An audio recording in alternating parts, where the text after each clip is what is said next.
How to view your Instagram notification history. So if you want to view all of the history of your notification of your Instagram, then this video might help you. So make sure you watch this video till the end and to subscribe to our channel for more videos like this. Now let's get into the video.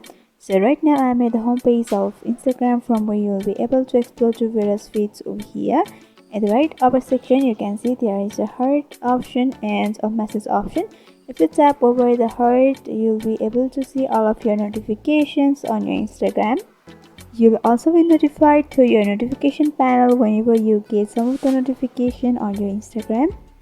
This is the first way to get the notification or view the notification on Instagram. Now the second way is you just have to go back and you have to open the up to settings on your mobile device. Here you can see there is apps and notifications option at the bottom. You may also be able to see notifications only option.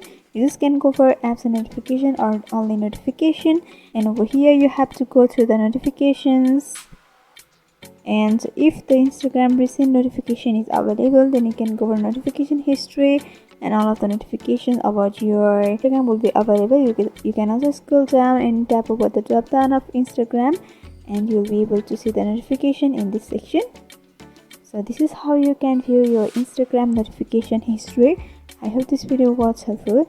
If you want us to make any tutorial videos on any topics, then you can mention down below in the comment section. Thanks for watching.